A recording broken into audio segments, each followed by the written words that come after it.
வணக்கம் நம்பளே, இது நம்ம கேடிஎம் டியூக் 160 தான் பார்க்க போகிறோம். ரீசெண்டாக கேடிஎம் சைட்லேருந்து ஒரு சூப்பரான அப்டேட்டில் காம்படிட்டிவ்க்கு ஒரு சூப்பரான பைக்காக தான் இப்போ கேடிஎம் 160 கொண்டு வந்திருக்காங்க.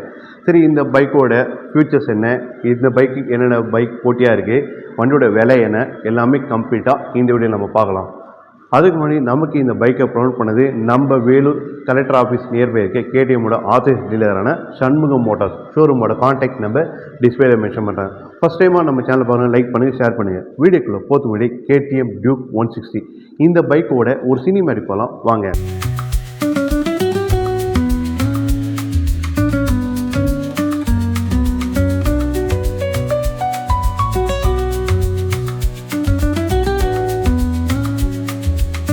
கேடிஎம் பார்த்தவங்களுக்கு ரீசெண்டாக லான்ச் பண்ண பைக் டியூக் 160. சரி, இந்த வண்டியோட டிசைன் பார்ப்போம். வண்டியோட டிசைன் பொறுத்த வரைக்கும் பார்த்தவங்களுக்கு சேம் உங்களுக்கு 250 பேஸ் பண்ண மாதிரி தான் இருக்குன்னு சொல்லலாம். ஒரு சிக்னேச்சர் டிசைன் பேட்டர்னில் தான் இந்த கேடிஎம் டியூக் 160 இப்போ கொண்டு வந்திருக்காங்க. வண்டியோட ஃப்ரண்ட் வியூ பார்ப்போம். வண்டியோட ஃப்ரண்ட் வியூவில் ஹெட்லைட் உங்களுக்கு டிஆர்எல் செக்ஷன் பார்த்தவங்களுக்கு எல்இடியிலே கொண்டு வந்திருக்காங்க. வண்டியோட ஹெட்லாம்ப் பார்த்தவங்களுக்கு எல்இடியிலே இருக்குது. நல்ல பவர்ஃபுல்லான ஹெட்லாம்ப் இதில் இருக்குது. டே டைம் நைட் டைம் உங்களுக்கு நல்ல ஒரு விசிபிலிட்டி வண்டியோட ஹெட்லாம்பில் இருக்குன்னு சொல்லலாம். அதே போல் வண்டியோட சஸ்பென்ஷன் பார்த்தவங்களுக்கு ஃப்ரண்ட்டில் உங்களுக்கு அதே போல் ஃப்ரண்ட்டில் கொண்டு இருக்க டயர் செக்மெண்ட் என்ன பார்த்தவங்களுக்கு 110 உங்களுக்கு R17 அலாய்வில் கொண்டு இருக்காங்க. டிஸ்க் என்ன பார்த்தவங்களுக்கு 320 mm ஃப்ரண்ட்டில் உங்களுக்கு டிஸ்க் ஆப்ஷன்ஸ் இதே இருக்குது. ஏபிஎஸ் இப்போ இந்த கேடிஎம் டியூக் 160 இப்போ கொண்டு இருக்காங்க. சரி, அடுத்து வண்டியோட ஹேண்டில் பார் பொறுத்த வரைக்கும் உங்களுக்கு ஒரு சிங்கிள் பார் ஹேண்டில் இதில் கொண்டு இருக்காங்க. நல்லா உங்களுக்கு வைடாகவே இருக்குன்னு சொல்லலாம். இந்த ஹேண்டில் பார் உங்களுக்கு ரைட் பண்ணும்போது நல்ல ஒரு கம்ஃபர்டபுள் ஃபிட்டாகவும் இருக்குது. இதில் கொண்டு இருக்க சுவிச்சஸ் என்ன பார்த்தவங்களுக்கு லெஃப்ட் சைடில் உங்களுக்கு passing light, low beam, high beam அதிலே கொண்டு இருக்காங்க. அதே போல் அசால் லைட் கொண்டு இருக்காங்க. ஸ்லிம் அண்ட் ஸ்டிக்காக உங்களுக்கு இண்டிகேட்டர் கொண்டு இருக்காங்க எல்இடியிலே. அதே போல் இந்த இன்ஸ்ட்ருமெண்ட் கிளஸ்டர் கண்ட்ரோல் பண்ணதுக்கான கீஸ் எல்லாம் பார்த்தவங்களுக்கு லெஃப்ட் சைடில் கொண்டு இருக்காங்க. டிஸ்பிளே இதுதான் உங்களுக்கு ஃபுல்லி உங்களுக்கு டிஜிட்டல் இன்ஸ்ட்ருமெண்ட் கிளஸ்டர் இதில் இருக்குது. ஸ்பீடா மீட்டர், ஓடோமீட்டர் இருக்குது. அதே போல் பார்த்தவங்களுக்கு ரியர் ஏபிஎஸ்க்கான ஆன் ஆஃப் கண்ட்ரோல் கீ இதில் இருக்குது. அதே போல் பார்த்தவங்க கிளாக் கொண்டு இருக்காங்க.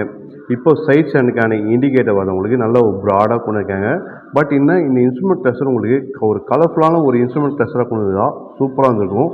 அதே போல் இந்த இன்ஸ்ட்ருமெண்ட் கிளஸ்டரில் என்னென்னா ப்ளூடூத் கனெக்டிவிட்டி ஃபியூச்சர்ஸ் இதில் இல்லை. இதுக்கு காம்படிட்டிவாக இருக்கிற MT-15 இருக்குது. அதே போல் டிவிஎஸ் அப்பாச்சி 160 எல்லாமே உங்களுக்கு ப்ளூடூத் கனெக்டிவிட்டி ஃபியூச்சர்ஸும் இருக்குது. பட் கேடிஎம் டியூக் இந்த 160 லான்ச் பண்ணும்போது இந்த ஃபியூச்சர்ஸ் ஆட் பண்ணியிருந்தோம் இன்னும் பெட்டராக இருந்திருக்கும். அதே போல் இந்த வண்டியில் பார்த்தவங்களுக்கு ஒரு ட்ராக்ஷன் கண்ட்ரோலோ அந்த ஃபியூச்சர்ஸை பார்த்தவங்களுக்கு இந்த வண்டியில் கொண்டு வரல. இது ஒரு ஃபியூச்சர்ஸ், இது ரெண்டு ஃபியூச்சர்ஸ் ஆட் பண்ணியிருந்தால் வண்டி கேடிஎம் டியூக் 160 இதுக்கு காம்படிட்டிவாக இருக்குது. MT-15 அதே போல் டிவிஎஸ் அப்பாச்சி 160 போட்டியாக இந்த டியூக் 160 கண்டிப்பாக இருந்துன்னு சொல்லலாம். இந்த ரெண்டு ஃபியூச்சர்ஸ் ஆட் பண்ணாதது ஒரு மைனஸாக இருக்குது. சரி, இந்த இன்ஸ்ட்ருமெண்ட் கிளஸ்டர் கண்ட்ரோல் பண்ணுறதுக்கான கீஸ் எல்லாமே பார்த்தவங்களுக்கு லெஃப்ட் சைட்லேயே கொண்டு இருக்காங்க. அதுக்கான மெனு பட்டன் தான் இது. இதில் என்னென்ன ஃபியூச்சர்ஸுக்கு பார்த்தவங்களுக்கு ஃபியூல் ரிசர்வ், அதே போல் பார்த்தவங்களுக்கு trip, average speed, average economic எல்லாமே பார்த்தவங்களுக்கு கொண்டு இருக்காங்க. ஏபிஎஸ் ஆன் ஆஃப் பண்ணுறதுக்கான key, bike info, trip info, settings எல்லாமே இதில் கொண்டு இருக்காங்க. செட்டிங்ஸில் உங்களுக்கு ஃபேவரட், குயிக் ஷிஃப்டர் இதில் கொண்டு இருக்காங்க. அதே போல் பார்த்தவங்க ஒரு நல்ல விஷயம் குயிக் ஷிஃப்டர் இதில் இருக்குது. ஷிஃப்ட் லைட், அதே போல் பார்த்தவங்களுக்கு யூனிட்ஸ்லாம் நம்ம வண்டி நம்ம சர்வீஸ் மெயின்டெனன்ஸ்க்கான எல்லா ஃபீச்சர்ஸும் இதில் கொண்டு இருக்காங்க. ஏபிஎஸ்சில் என்னென்ன இருக்குதுன்னு பார்த்தவங்களுக்கு ஏபிஎஸ் ரோடு இருக்குது, சூப்பர் மோட்டோ ரெண்டு ஃபியூச்சர்ஸ் கொண்டு இருக்காங்க. இந்த சூப்பர் மோட்டோலாம் பார்த்தோங்கன்னா நம்ம ஆஃப் ரோடு அந்த மாதிரி ட்ரைவ் பண்ணுறது உங்களுக்கு நல்லாவே கம்ஃபர்டபுளாக இருக்கும். ஏன்னா நம்ம ட்ரைவ் பண்ணும்போது அந்த ஒரு சேனல்லாம் ட்ரைவ் பண்ணும்போது நம்ம சடனாக உங்களுக்கு ஸ்கிட் ஆகிற மாதிரி இருந்தால் இந்த சூப்பர் மோட்டரில் நம்ம பிரேக் அப்ளை பண்ணும்போது உங்களுக்கு வண்டி ஸ்கிட் ஆகாமல் உங்களுக்கு ஸ்டேபிளாக நிற்கிற மாதிரி தான் இந்த சூப்பர் மோட்டோன்ற பிரேக்கிங் ஃபியூச்சர்ஸ் கொண்டு இருக்காங்க. பைக் இன்ஃபோவில் என்னென்ன இருக்குது பார்த்தவங்களுக்கு engine temperature, range, battery capacity, odometer, சர்வீஸ்க்கான இண்டிகேட்டர் எல்லாமே இதில் கொண்டு இருக்காங்க. ட்ரிப் இன்ஃபோ, ட்ரிப்பில் உங்களுக்கு 1 and 2 கொண்டு இருக்காங்க.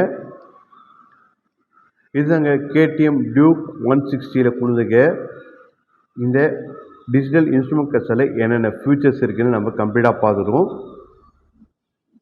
பட் இதில் உங்களுக்கு டியூக் 250ல் வர மாதிரி ஒரு கலர்ஃபுல்லாக உங்களுக்கு டிஎஃப்டி டிஸ்பிளே, கலர்ஃபுல்லான டிஸ்பிளே இதில் கொண்டு தான் இதுக்கு காம்படிட்டிவாக இருக்க பைக்குக்கு ஒரு சூப்பரான ஒரு செக்மெண்ட் பைக்காக இந்த கேடிஎம் டியூக் 160 இருந்துக்கலாம்.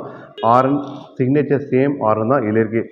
ரைட் சைடில் உங்களுக்கு இன்ஜின் கட் ஆஃப் ப்ளஸ் பார்த்தவங்களுக்கு செல்ஃப் கீயும் கொண்டு இருக்காங்க. பட் இந்த கிளச்சஸ் பொறுத்த வரைக்கும் பார்த்தவங்களுக்கு நல்ல உங்களுக்கு ஃப்ரீயாகவே இருக்குன்னு சொல்லலாம். சரி, அதுக்கடுத்து வண்டியோட ஃபியூல் டேங்க் பொறுத்த வரைக்கும் பார்த்தவங்களுக்கு ஒரு மஸ்குலரான ஒரு ஃபியூல் டேங்க் இது இருக்குது. அதுவும் பார்த்தவங்களுக்கு சிக்னேச்சர் டிசைனில் கொண்டு இருக்காங்க. நம்ம பார்த்துட்டு கலர் பார்த்தவங்களுக்கு பிளாக் ஆரஞ்சு பார்த்துருக்கோம். அதே போல் பார்த்தவங்களுக்கு டியூல் டோனில் பார்த்தவங்க ஆரஞ்சு பிளாக்னு பார்த்துருக்கோம். இந்த வண்டி மொத்தம் 3 கலர் ஆப்ஷனில் கொண்டு இருக்காங்க. அதில் ஒயிட் கலரு இப்போ ஷோரூமில் டிஸ்பிளேல இல்லை. அதுபோல் வண்டியோட ஃபியூல் டேங்க் கெப்பாசிட்டி என்ன பார்த்தவங்களுக்கு ஒரு 10 லிட்டர்ஸ்க்கான ஃபியூல் டேங்க் கெப்பாசிட்டி கொண்டு இருக்காங்க. அப்படி இருக்கும்போது இந்த வண்டி எவ்வளோ மைலேஜ் தரும்னு எதிர்பார்க்கலாம்னா கண்டிப்பாக உங்களுக்கு ஒரு 40லேருந்து 45 கிலோமீட்டர் உங்களுக்கு மைலேஜ் தரும்னு எதிர்பார்க்கலாம். நம்ம ஒரு எக்கனாமிக்காக போகும்போது நீங்கள் ரேஷ் டிரைவாக பண்ணுற மாதிரி அப்படின்னா உங்களுக்கு 35 to 40 தான் உங்களுக்கு மைலேஜ் தரும்னு சொல்லலாம். அதே போல் சிட்டியில் ட்ரைவ் பண்ணவங்களுக்கு நல்ல கம்ஃபர்டபுளாக இருக்கும். ஏன்னா ஹேண்டில் பார் பார்த்தவங்களுக்கு நல்ல ஒரு வைடான ஹேண்டில் பார் இது இருக்குது. சிங்கிள் பார் சிட்டியில் ட்ரைவ் பண்ணதுக்கும் இந்த கட் பண்ணி ஓட்டுறதுலாம் பார்த்தவங்களுக்கு இந்த டியூக் 160 பார்த்தவங்களுக்கு செம்ம சூப்பராக இருக்கும். ஏன்னா இதில் கொண்டு இருக்க இன்ஜின் செக்மெண்ட் என்ன பார்த்தவங்களுக்கு ஒரு 164cc லிக்விட் கூல் இன்ஜின் இதில் கொண்டு இருக்காங்க. இதனால் நம்ம சிட்டியில் ட்ரைவ் பண்ணதுக்கும் ஹைவேயில் ட்ரைவ் பண்ணதுக்கும் இந்த டியூக் 160 பார்த்தவங்களுக்கு வேறு மாதிரி இருக்கும். அதே போல் பவர் என்ன பார்த்தவங்களுக்கு 19 PS பவரும் டார்க் உங்களுக்கு 15.5 Nm உங்களுக்கு டார்க் ப்ரொடியூஸ் பண்ணுற மாதிரி இந்த வண்டியில் கொண்டு இருக்காங்க. சரி, வண்டியோட கிரவுண்ட் கிளியன்ஸ் அப்படின்னா இந்த வண்டியில் ஒரு 174 உங்களுக்கு வண்டியோட கிரவுண்ட் கிளியன்ஸ் கொண்டு இருக்காங்க. ஒரு பெட்டரான கிரவுண்ட் கிளியன்ஸ் இதில் இருக்குது. ஏன்னா சிட்டிலெஸ்ஸாக நம்ம ட்ரைவ் பண்ணும்போது நிறைய ஸ்பீட் பிரேக்கர் உங்களுக்கு இருக்கும். அதெல்லாம் உங்களுக்கு ஜம்ப் பண்ணி போகும்போது வண்டியோட சேசஸ்லையும் வண்டியோட இன்ஜின்லேயும் எந்த ஒரு பாதிப்பும் வரக்கூடாது தான் வண்டியோட கிரவுண்ட் கிளியன்ஸை பார்த்தவங்களே ஒரு 174 mm கொண்டு வந்திருக்காங்க. அது மட்டும் இல்லாமல் இந்த வண்டியோட வெயிட் என்ன பார்த்தவங்களே 147 கிலோ வண்டியோட வெயிட் கொண்டு வந்திருக்காங்க. ஒரு நல்ல ஒரு வெயிட்டானதான் இந்த வண்டி கொண்டு இருக்காங்க. சரி, ஷீட்டை பார்ப்போம். இந்த வண்டியோட ஷீட்டே பார்த்தவங்களுக்கு ஸ்ப்ளிட் ஷீட்டாக கொண்டு இருக்காங்க. ஏன்னா ஸ்ப்ளிட் ஷீட்டில் இருக்கும்போது ரைடிங் பொசிஷன் மெயின். ஏன்னா ரைடிங் பொசிஷன் பார்த்தவங்களே நல்ல ஒரு கம்ஃபர்டபுளாக இருக்குன்றதுக்காக உங்களுக்கு ஒரு லென்த்தும் பிரெத்தும் நல்ல கம்ஃபர்டபுளாக இருக்குது. நம்ம ஏறி உக்காரும் போது உங்களுக்கு இந்த டேங்கோட மவுண்ட் பண்ண மாதிரி நம்மளோட லெக் பார்த்தவங்களுக்கு மவுண்ட் பண்ண மாதிரி நல்லா உங்களுக்கு கொண்டு வந்திருக்காங்க. ரைட் பண்ணும்போது நல்ல கம்ஃபர்டபுளாக இருக்கும்னு சொல்லலாம். அதே போல் உங்களுக்கு ஒரு ஏரோடைனமிக் ஷேப்னு சொல்லுவாங்க. ஹைவேல எல்லாம் ஸ்பீடாக ட்ரைவ் பண்ணும்போது இந்த ஏரை ஸ்பிட் பண்ணுறதுக்காக பார்த்தவங்களுக்கு இந்த ஃப்ரண்ட்டில் கொண்டு வந்து அந்த மஸ்குலர் டேங்கே பார்த்தவங்களுக்கு இந்த ஏரை உங்களுக்கு ஸ்பிட் பண்ணி கொடுக்கும். உங்களுக்கு ஸ்பிட் பண்ணி தர மாதிரி உங்களுக்கு கொண்டு வந்திருக்காங்க. நம்ம ஹைவேல ட்ரைவ் பண்ணும்போது உங்களுக்கு வண்டிக்கும் நல்ல ஒரு ஸ்டேபிளாகவும் போகும். அதே போல் உங்களுக்கு அந்த வைப்ரேஷனும் இல்லை உங்களுக்கு ஹைவேல ட்ரைவ் பண்ணும்போது நல்லா ஒரு ஸ்டேபிளாக போகிற மாதிரி தான் இந்த டேங்க்கு உங்களுக்கு டிசைன் பண்ணியிருக்காங்க. அதே போல் பில்லியன் ஷீட், ஏன்னா ஒரு 160 செக்மெண்ட்டு அந்த மாதிரிலாம் ஒரு பைக்குன்னு வந்தால் ஒரு சிங்கிள் ஷீட் ஆப்ஷனாக தான் ஃபேமிலியாக ட்ரைவ் பண்ண சொல்லலாம். ஸ்ப்ளிட் ஷீட்டாக வரும்போது இந்த சிங்கிள் ஷீட் பில்லியன் ஷீட் பார்த்தவங்களே ரொம்ப சின்னதாக இருக்கும். அதை லேடிஸில் ஏன்னா ஏறி கம்ஃபர்டபுளாக உட்காரத்துக்கு கஷ்டமாக இருக்கும். பட் இதில் 160 பொறுத்தவரைக்கும் ஷீட்டை பொறுத்த வரைக்கும் நல்ல ஒரு கம்ஃபர்டபுளாக இருக்குது. அதே போல் லென்த் அண்ட் பிரெத்தும் நல்ல கம்ஃபர்டபுளாக இருக்குன்னு சொல்லலாம். கிராப் ஹேண்டில் பொறுத்தவரைக்கும் உங்களுக்கு பிளாக் கலரில் உங்களுக்கு கிராப் ஹேண்டில் இருக்குது. நல்ல குவாலிட்டியும் நல்லாவே இருக்குன்னு சொல்லலாம். அதில் உங்களுக்கு ஸ்ப்ளிட் பண்ணி கொண்டு இருக்காங்க. பைக்கை நீங்கள் ஹேண்டில் பண்ணுறதுக்காக பார்த்தவங்களுக்கு கிராப் ஹேண்டில் பார்த்தவங்களுக்கு உங்களுக்கு ஈஸியாக உங்களுக்கு கொண்டு வந்திருக்காங்க. சரி, அதுக்கடுத்து வண்டியோட சஸ்பென்ஷன் பார்த்தவங்களுக்கு உங்களுக்கு சிங்கிள் சஸ்பென்ஷன் தான் இதில் இருக்குது. மிடில் கேடிஎம்முடைய அந்த சேம் டிசைன் பேட்டர்ன் தான் இதுலேயும் 160 கொண்டு இருக்காங்க. வண்டியோட டயர் செக்மெண்ட் ரியலில் என்ன பார்த்தவங்களுக்கு ஒரு 140 செக்மெண்ட் உங்களுக்கு ரியலில் உங்களுக்கு டயர் கொண்டு இருக்காங்க. ரியலில் கொண்டு இருக்க டிஸ்க் ஆப்ஷன் என்ன பார்த்தவங்களுக்கு 240 mm உங்களுக்கு ரியலில் உங்களுக்கு டிஸ்க் இதில் இருக்குது. சரி, வேறு அப்படின்னா இதில் கொண்டு இருக்க ரியலில் கொண்டு இருக்க டெய்லைட், அதே போல் டெய்லைட் இண்டிகேட்டர் எல்லாமே பார்த்தவங்களுக்கு எல்இடி செக்மெண்ட்லேயே கொண்டு இருக்காங்க. நல்ல ஒரு விசிபிலிட்டியும் இதில் இருக்குன்னு சொல்லலாம். இது வரைக்கும் நம்ம கேடிஎம் டியூக் 160 இந்த பைக்கை பற்றி கம்ப்ளீட் டீட்டெயில் ரிவ்யூ பார்த்துருப்போம். சரி, இந்த ஒன்றோட விலை என்னென்னா நம்ம வேலூரோட ப்ரைஸ் பார்த்தவங்களுக்கு 2,27,000 ஆன் ரோட் ப்ரைஸ். நீங்கள் இதே வேறு எதனா சிட்டிஸில் வாங்குற மாதிரி இருந்தால் அந்த ஊருக்கு ஏற்ற மாதிரி ஆன் ரோட் ப்ரைஸ் உங்களுக்கு டிஃபர் ஆகும். இது வரைக்கும் நம்ம கேடிஎம் டியூக் 160 இந்த பைக்கோட கம்ப்ளீட் டீட்டெயில் ரிவ்யூ பார்த்துருவோம். இந்த வீடியோ உங்களுக்கு பிடிச்சிருந்தா இன்ஃபோ சேனலில் லைக் பண்ணுங்கள், ஷேர் பண்ணுங்கள், சப்ஸ்கிரைப் பண்ணுங்கள், மறக்காமல் பெல் பட்டனும் ப்ரெஸ் பண்ணுங்கள். நன்றி.